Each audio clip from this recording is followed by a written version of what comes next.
Welcome to the Sounds of Encouragement, the place for musicians and music teachers to find support and encouragement to help you stay motivated, creative, and moving forward in what you do best. I'm Melissa Slocum, your host and #1 encourager. I currently live in the Atlanta, Georgia area and have my own thriving studio teaching piano to all ages in person and online.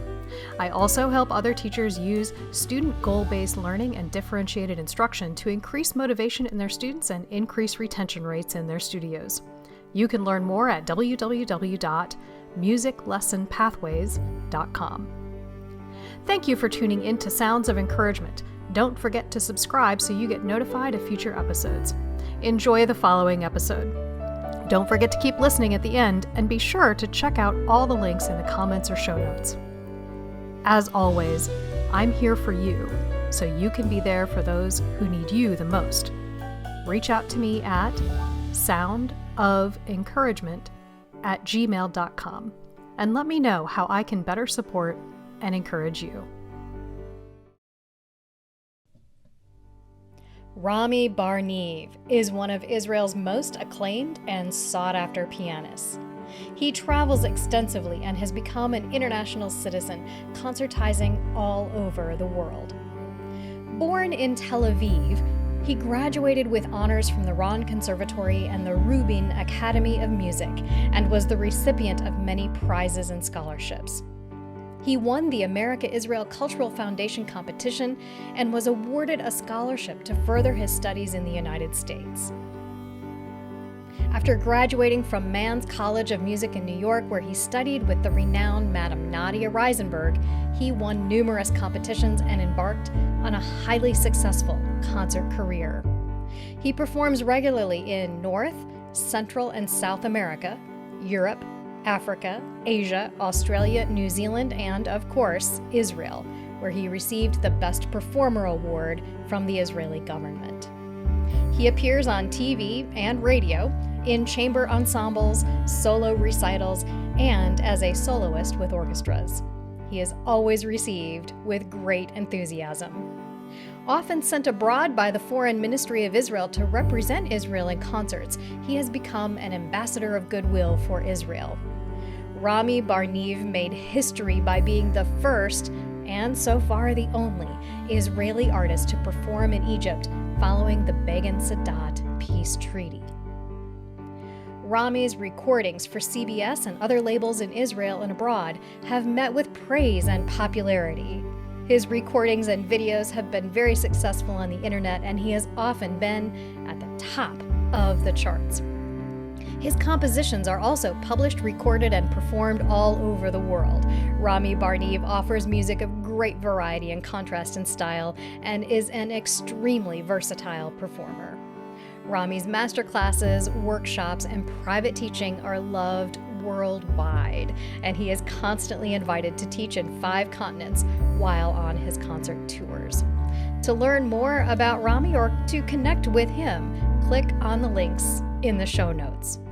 Now, please welcome my esteemed guest, Rami Bar-Niv.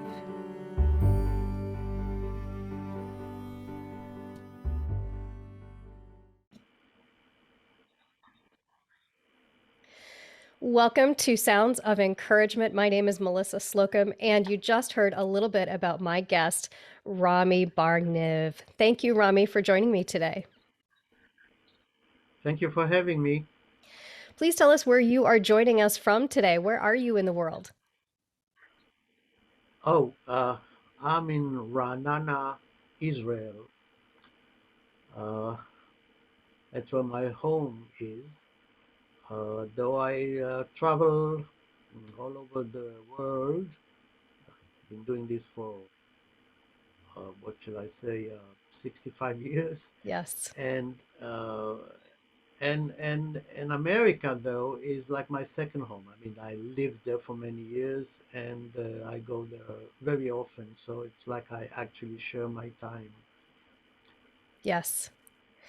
Well, I want to talk to you a little bit today about encouragement, and I want to start first with what has encouragement looked like in your life? Can you talk about some people in your life who have been particularly encouraging or moments that have been encouraging for you?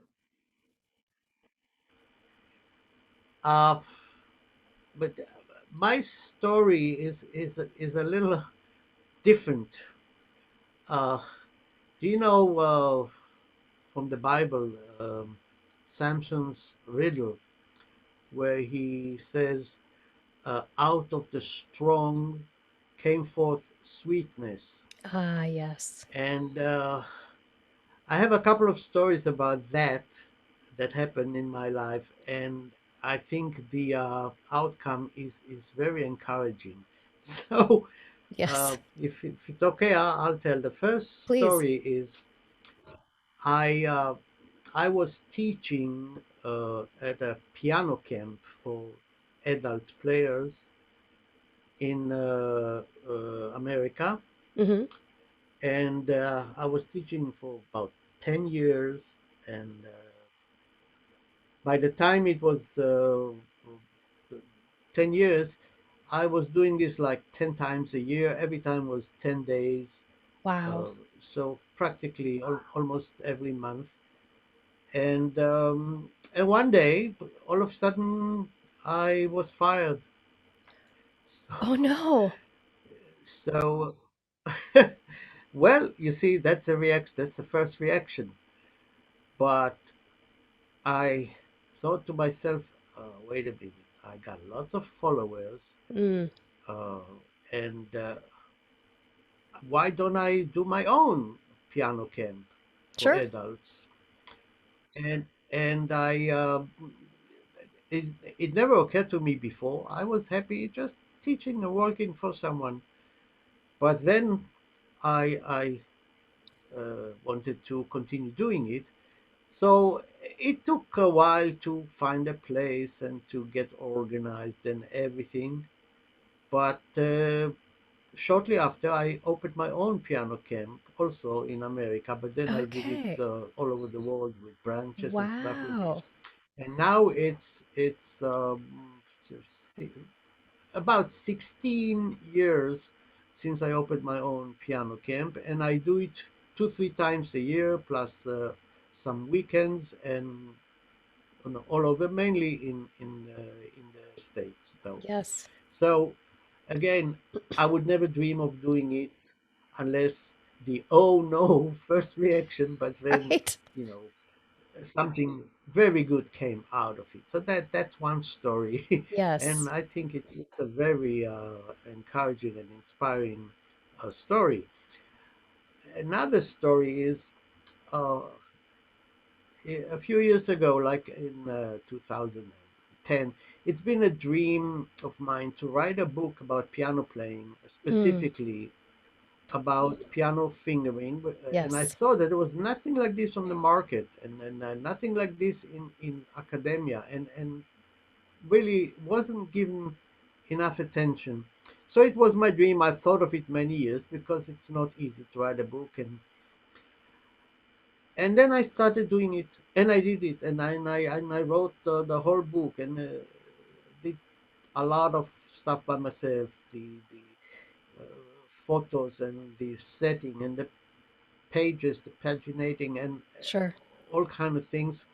Came out a big book, and now I try to sell it to a publisher. So I wrote to about 200 publishers. Oh, wow. I had maybe 10 replies. Or most of them were negative, Oh, polite, and right. one or two were positive, but they asked me to actually invest a lot of money Oh, for them to get involved. right. Well, so what do? I published it myself. Yes. What's called nowadays self-published, Yes. and and I can't thank them enough. Everybody who did not care to take my book, because this seems like the biggest success of my musical life. It's unbelievable. Since Yeah. I published it in 2012, it's selling every single day, Mm-hmm. every single day. and in 5 languages, Wow. because I had it translated with my own, I was on top of everything, the translation, and checked everything, and published it myself again, all the Right. different languages like Russian, Chinese, Mm. German, Hebrew, which I did myself, Wow. and the English, of course, is the best selling. It's unbelievable. So again, thank you for everybody every publication that did not take my book, because I have I do not have to share my success with Yes. anyone else. Yes. So I think these are quite inspiring stories, don't you think? It is. And I love that you relate that theme back to Samson and turning, something that like a storm, having something sweet and something wonderful come from the storms of life. And that is a gift that many people have a hard time even thinking about how to do that. And it sounds like you've just done that naturally and beautifully. Yeah, okay, so I did, but the moral of the story is don't get too upset when something not pleasant happens, Right. and see what you can do about it to beat it and to do even better than that. Yeah. Right. Because what we think might be the worst thing that could happen is actually the best opportunity we could have had. Yeah, it seems like, you know, unpleasant things can be a great opportunity with Yeah. something like this. So those events encouraged you and inspired you, and you turned those into transformational moments. Were there people along the way too that were especially encouraging for you? Well, yes, people helped me, people encouraged me, but if we're talking, throughout my life, and then when I just started, my mother was the Mm. main personality who was pushing me, teaching me. Um, I'm not sure, because it was a long time ago and I was Yeah. just a little child. So I'm not sure how encouraging she was, but she was certainly worrying about this. She was all about it, me playing, practicing, studying, going towards that music career. So So, it was her doing to begin with. I mean, she started me at 5 years old, but mm. that was after she started my older brother, and after one day he said that piano was for girls. So Oh, so I was next in line, and at 5 years old I started the piano. oh, and Uh, how lucky we all are now, that she did that. Did well, she know that you were musical, or thank did you. you, did it take a lot of work for you, or did it seem to come naturally for you? Uh, she she uh, she uh, she obviously did, because, as they tell me, or as they told later, when I was already 2 years old, I recognized pieces that I grew up on, Oh, and all classical music. I would name okay. any piece if they would walk with me in the carriage, and there was music coming out of a house or something like this. I would immediately name it. So Wow. I guess they knew that I had some musical inclination in me. Yes.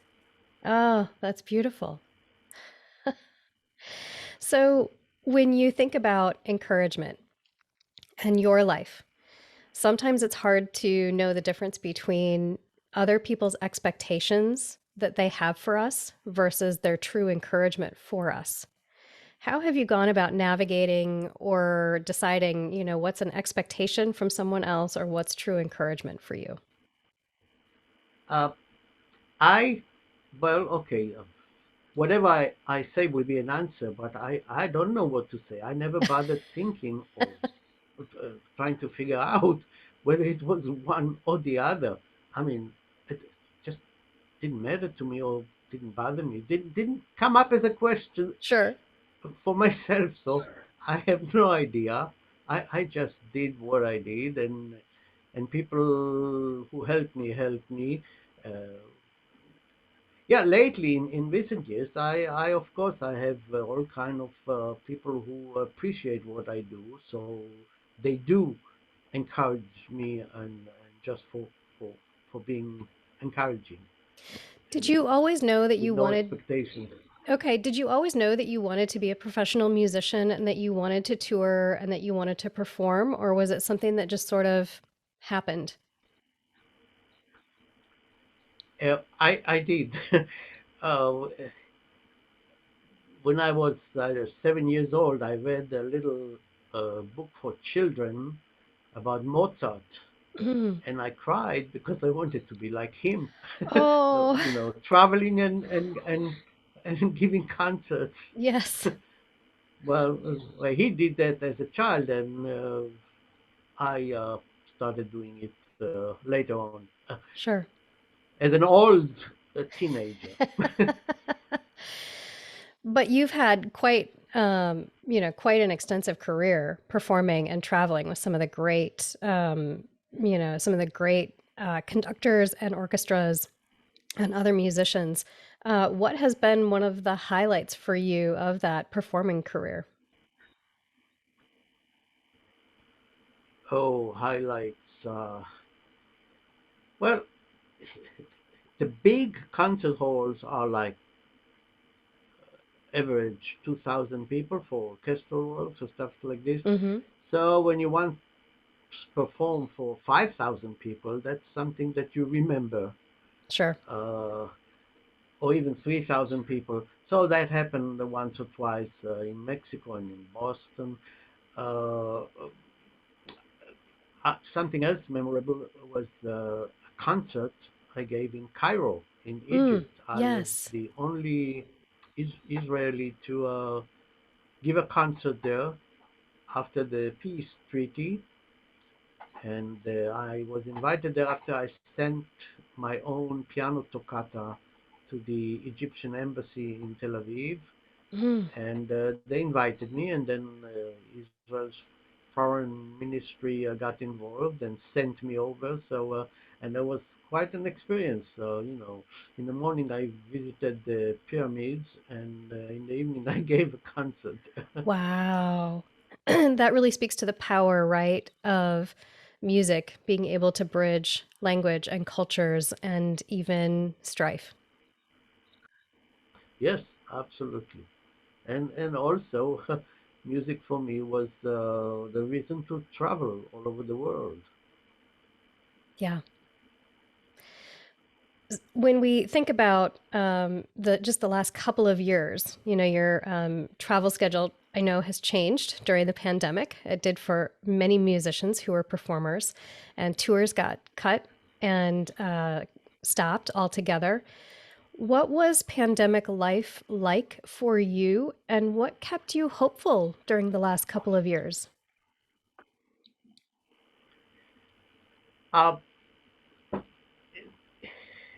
the time of having to stay home wasn't a disaster for me as it was for many, many younger uh, Mm-hmm.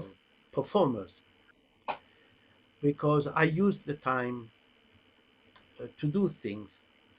I'm sure that many composers actually didn't it didn't bother them that much that they had to stay home because they Right, could compose. right. And so I used it for some composing, but at this stage already, I use it more for example, my autobiography. I finished writing and published it self-published. Now I Ah, was smart already. Didn't want to give it to anyone. right, right, Uh, Published it uh, at the end of or at the beginning of the pandemic, actually, when we had to stay home, right, and I had to cancel a whole concert tour with concerts and teaching and my own piano camp. Everything had to be right. canceled. We stayed home, and at that time my English book was published. So I figured I'm going to stay home. Let me do this book in Hebrew. Mm, So I used the time and rewrote my book in Hebrew. I didn't have that much intention of doing it beforehand because I didn't think I had a great uh, audience in numbers Sure. for the Hebrew, but I figured to have it just so I have it. So I did that. Wow. I did some compositions and even had some premieres soon after. And oh yes, and I did an arrangement uh, that I waited over 50 years to be able to publish, and Oh, that is the piano solo version of Rhapsody in Blue by Gershwin.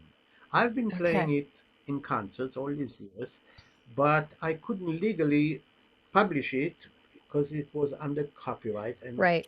exactly during that time of the pandemic, the copyright was lifted, uh, and so I could publish it. So I put it down in writing or in a music writing program, and I self-published it too. So that's another thing that I did, staying home during the pandemic. Uh, I can't remember what else, but I used the time to stay home. And for those who are listening, we will put links for you to be able to click and find all of Rami's books. Can you share the name of your piano, fingering your piano technique book? The name of the book is The Art of Piano Fingering, Traditional, Advanced, and Innovative. Yes. Sorry for that. And then your biography, the title is? the title is the title, by the way, was given by an encouraging friend. Mm, The title is Blood, Sweat, and Tours. yes. Uh, the Notes from the Diary of a Concert Pianist. Yes. So That's the full title. we encourage you to go find those and buy your own copy. And also, is the Rhapsody in blue also available? Yes, it's it's on Amazon, and it's on Sheet Music Plus, It is. and it's Okay. on the derivatives now of I forget what they're called, all these new Arrange Me and Sheet Music, something Okay. else. Yeah. Press. Oh, don't know. They do things with companies that I can't follow fast Yes. enough. They buy and sell big companies, and so it's on. But it is certainly available. It's available even in uh, paper sizes, two Wow. different paper sizes. Uh, like the American size and the other was the European size, the Got it. A4 and the letter size. Got it. Got it. Wonderful. So you kept very busy during the pandemic. And so for those who might not have been able to weather the pandemic quite as well as you, and who might still be struggling as they're coming out of pandemic life, what encouragement would you like to offer people who maybe, had a really hard time, either, their tours haven't come back yet or their teaching hasn't really come back yet? What encouragement or advice would you have? But right now it's a little difficult. It's kind of give advice after it happened, but at the beginning I would have told them to look hard, to look into what can one do, to turn this unfortunate situation into a better one. And I didn't. I know many you did, and of course, as you say, many didn't and couldn't. Hmm.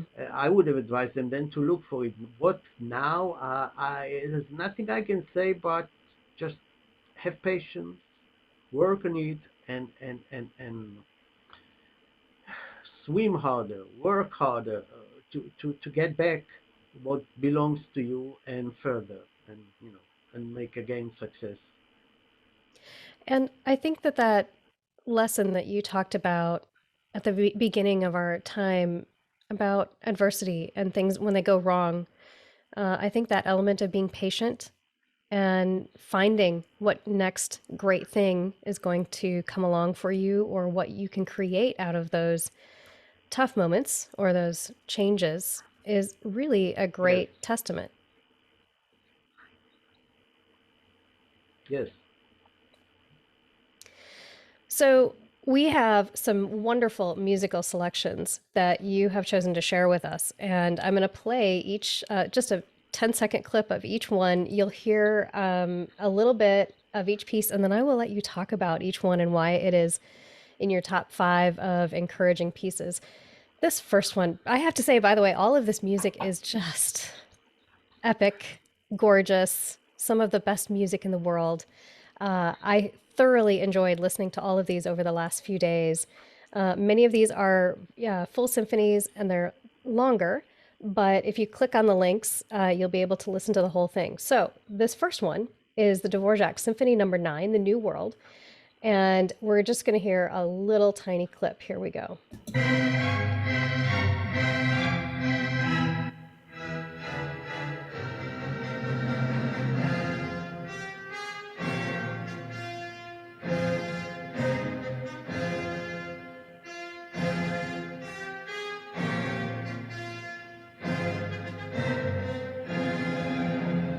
That is that gorgeous, familiar theme. Talk about that.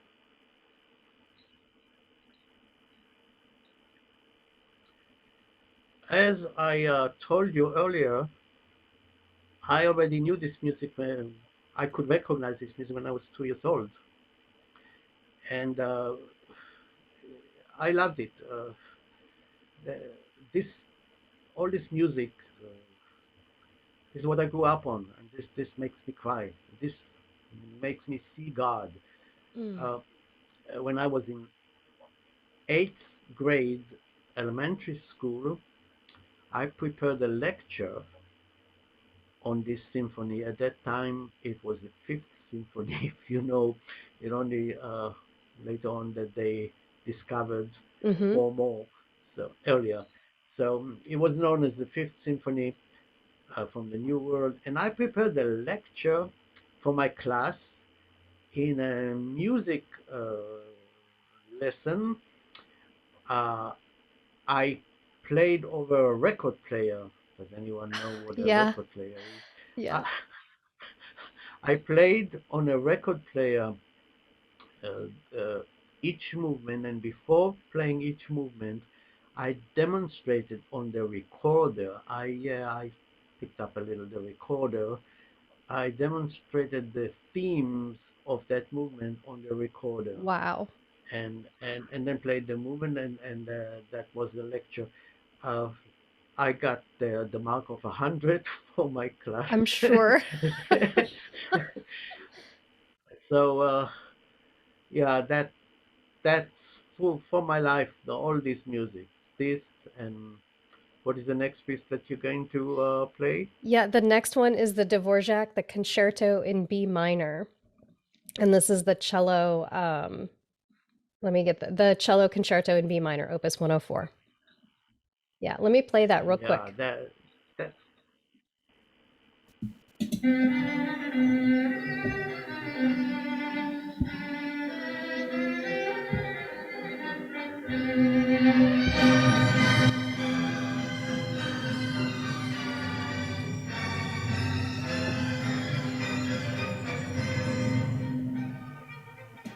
I have to stop that there. I don't know that you could hear that very well, but what a beauty. Go listen to the whole well, thing. I know the piece. Yeah, it's 43 minutes for those who are listening. Go listen to the whole thing. Talk about that one. It, it, words cannot really describe, cannot say much. It's just like the greatest piece of music. Yeah. It's by the way, my brother that I mentioned earlier took the violin Mm, instead of the piano, sure. and until today he's a amateur violinist and Ah, loves the violin. But why am I mentioning him now? Because this cello concerto, even though he played the violin, was his favorite concerto of all mm, concertos, and it's probably mine too. It's just one of those pieces that you can't top. yes. And what I love about all of the pieces that you've chosen is not only are they incredible pieces of music, but they are incredible storytelling and they are full of a range of emotions. And when you listen to these pieces and to listen through the movements or listen to the full piece, you just go through so many beautiful emotions and you just come away feeling so much more alive, I feel like. Yes, absolutely. Uh, what do you have? What did I choose for the next piece? So the next one is the Tchaikovsky Symphony Number 4, 456. We're only going to Oh yeah. hear a little bit of the very beginning, but this is I loved this selection that you chose. This recording is from the New York Philharmonic with Leonard Bernstein conducting, and it's from 1974, and just such a powerful, powerful recording. And I listened to this for the full hour as I was working the other day, and I just was struck by really the brilliance again of Leonard Bernstein. It's been a while since I've heard him, heard a performance where he was conducting. So I hope people will listen to this whole thing. Here's just a quick 10-second clip of the Tchaikovsky.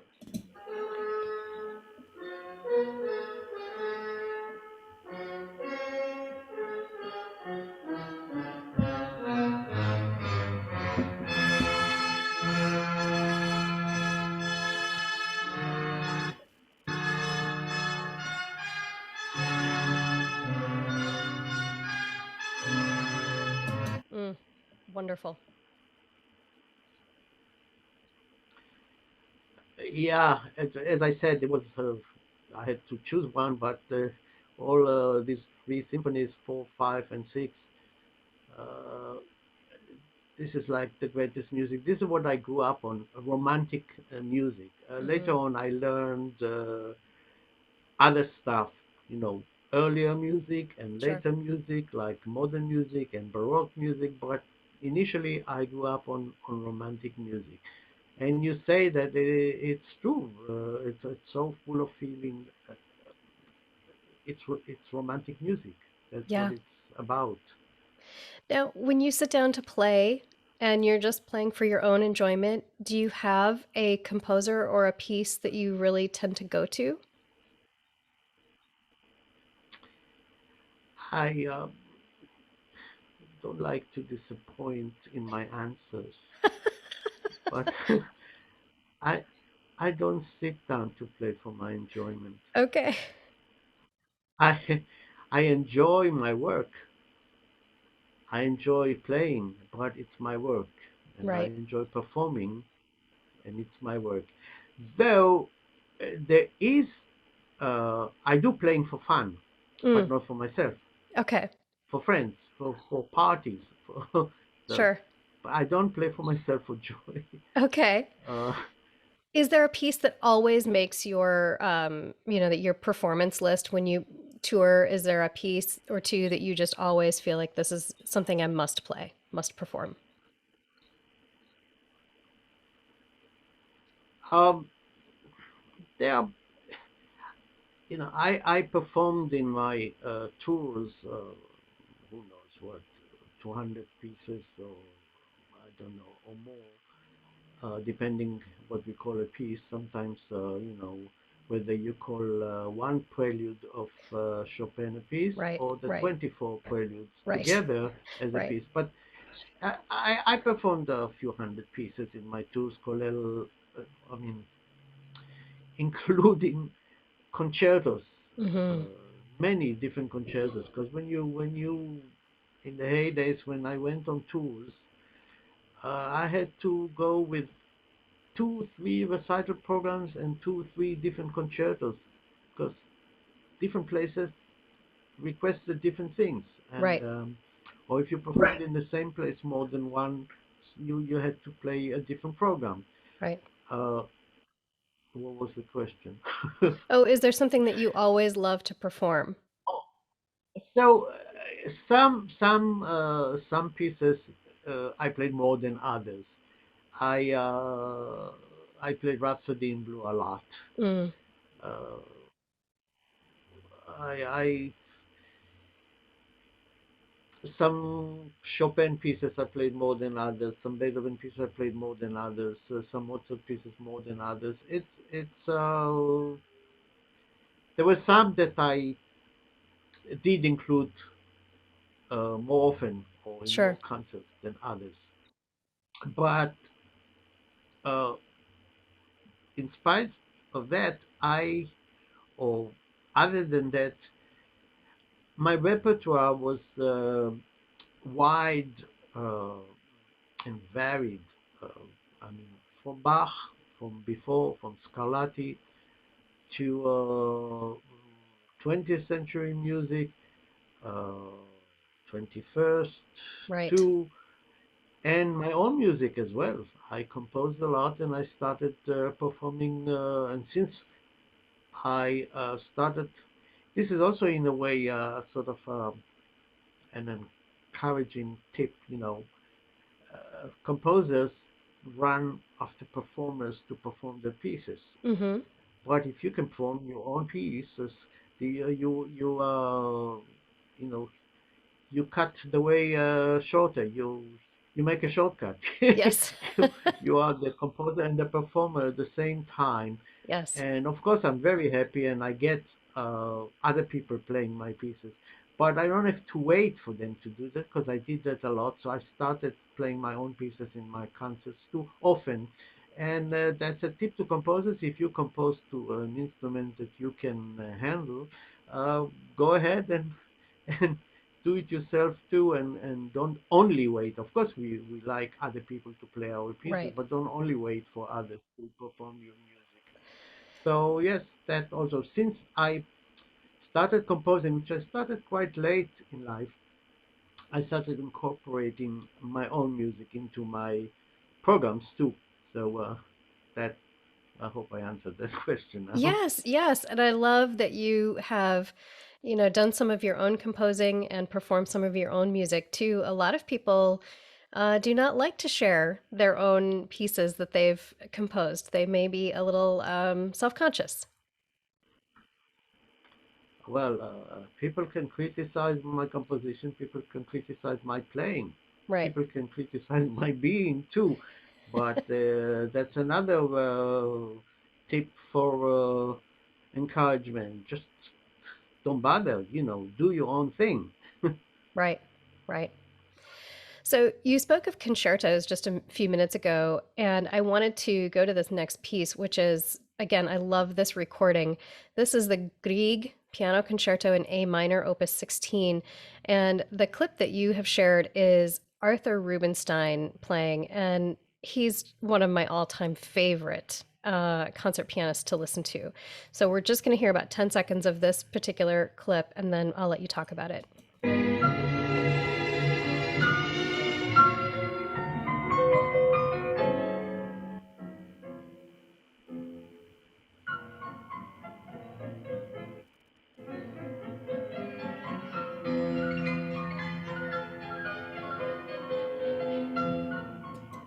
Oh, he just makes it look effortless. Yes, I think this is not an older, this is a recording when he was older. Yes. Is this the one with Previn? Uh, Yeah, he was quite old, and yes. This was in he 19, he was this? slowed down. Yeah. He slowed down everything he played much slower than when he was younger. And when he Hmm. was younger, not only did he play faster, but the recordings also sped up the music. So there's a big difference. In general, I think as we get older, we start playing a little slower because we find that not everything is within the fast and loud virtuosity, which is nice for young people. But as older people, you're trying to say something more in the music, Yes. and so this is an interesting thing about his playing, his interpreting of this Hmm. concerto at this time when he did it. But the concerto, the music itself, which I performed many times too, and I have a recording of it that got a fantastic review too on fanfare magazine Okay. for recordings in the States. Uh, the thing about this Greek concerto that it's very optimistic. Mm. It's very lovely. It's it's so Scandinavian. It's so north. It's so spacious, and it's just uh, optimistic. I have no. I mean, there are many other words for it, but I think this is what I love about this concerto. I love that word you chose, optimistic. I had not thought of that when I listened, but I did when I listened to it the other day. I I remember, just feeling like anything was possible and I was really ready for my day and like I could, handle anything that came my way. And so I love that you said the word optimistic because I think that's exactly what it is. Yeah, yeah. And the other piece that I chose, the again different instrument than mine, the Mendelssohn Violin Concerto. Do you want to give that Yes. sample? Let me play this. This is at the beginning, this clip. It's a 24-minute violin concerto, and this is Joshua Heifetz performing. And this is also an older clip, so the audio is a little different quality. This is from 1949 was when the recording was done. Here we go.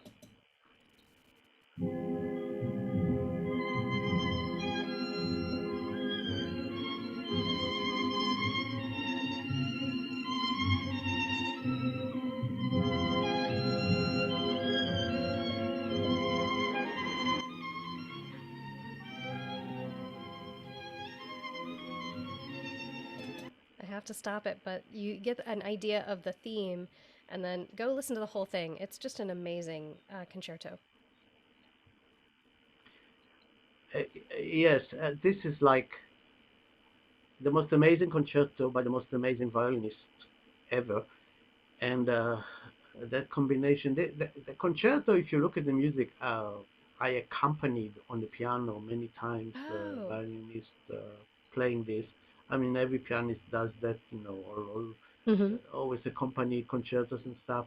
So I know, if you look at the music, it looks very simple. It looks very simple, but when it's played, when the music comes to life with the sound, it's magic. It's magic. And again, uh, Mendelssohn, even more than Grieg, in my ears, is a totally optimistic composer. Mm. To my ears, uh, his music is mostly happy. Is just conveying happiness, and well, he had a good life too. uh, he wasn't the hungry, Right. suffering artist. Right. Uh, had a rich father who bought him an orchestra so he can practice and play his music. But his music is just so ingeniously optimistic and beautiful. Yeah. And it was hard for me to, it was interesting because at the beginning, there's almost like a hint of melancholy or sorrow when I listen to it. But then as you listen to the whole piece, for me anyway, I think you're right. It does totally change and it completely opens a person up and becomes just an uplifting piece to listen to.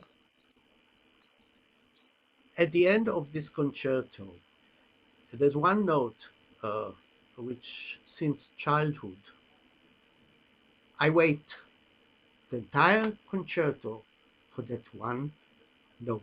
Mm. I have it in a few pieces, and it's one here. It's a climax towards the end of the third movement. And every time when I was younger, I waited for that climax to happen. Wow. And I had it in a few other pieces, like waiting for the certain climax, and that's when I start crying. Yes. Yes. Sort of a relief that after all is said and done, there's resolution.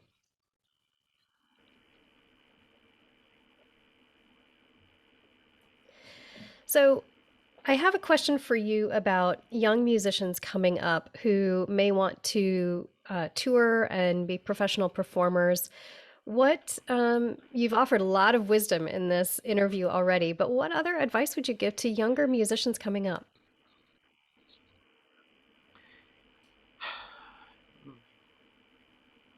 I don't want to be mean, but the first advice I'd say is stay away from it. Mm, But if you can't, if this is in your blood and if this is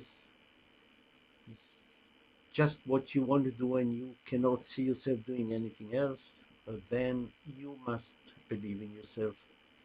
You must work hard, study hard, and don't look to the sides. Just do your thing and keep on doing it. That's yeah, it. that is great advice. I think a lot of people don't talk about maybe the downsides or the other side of being a performer. It's a hard life oftentimes. And I can It's understand very hard. why, Yeah. yeah, I can understand why you would advise against it. Well, it's too much, too many disappointments. Even when you succeed, there's too many disappointments, too hardships, too much difficulties, and it's always at a price, whatever it is. And so, yes, I advise against it, but if you can't, just go for it. Yeah, yeah. And, what a beautiful life and example that you have set for so many who will follow you and who hopefully will continue your great legacy of performing and composing and doing piano camps and teaching. What is next for you? I know that you have started to travel and perform again. What is coming up for you next? Pretty much the same. In June, I am going to the States, doing concerts, doing my piano camp, seeing some other private students. Uh, but then again, the same similar trip, I mean, different places in October, uh, California and New York, doing piano camp, doing concerts, and seeing private students. That's about it. You choose the best time to be in New York. October, fall in New York is beautiful. Oh yeah, I go to upstate New York, which is really where you enjoy it. Yeah, yeah. Well, if you are looking for how to connect with Rami or buy his books or his music or anything else, the links are in the show notes. So you can click on any of those links and find out where he's going to be next. You can find out where to buy his books and his music and just all the things that Rami has available. If you'd like to attend a camp that he has for adults, those are available as well. So we invite you to check out those show notes to do that. Rami, this has been a wonderful hour to spend together. Thank you so very much for sharing your time and your wisdom and the music that you love with everyone. Is there anything else that you would like to share before I let you go? Um, no, Melissa, I thank you for having me, and it was a pleasure for me to talk to you and to look at you and at your beautiful studio. Thank you. Yeah, Well, thank you so much for being part of Sounds of Encouragement. I know that your words will be an encouragement to so many people, and I know that when people go listen to the music that you've shared, they will be just as inspired and uplifted and encouraged as I have been. So that wraps up this episode of Sounds of Encouragement. Thank you all for listening or for tuning in on the YouTube channel. Again, if you need any kind of encouragement, you can find me at soundoфencouragement@gmail.com. Thank you, everyone, and take care. thank you. Thank you for listening. Please click on the show notes to learn more about my guest and to listen to their top songs of encouragement. If you have found value in these podcasts, please share the podcast with those you know, leave a positive review, or support the show at buymeacoffee.com. Sounds of Encouragement is a podcast production of Music Grow LLC, part of growing musicians and teachers everywhere.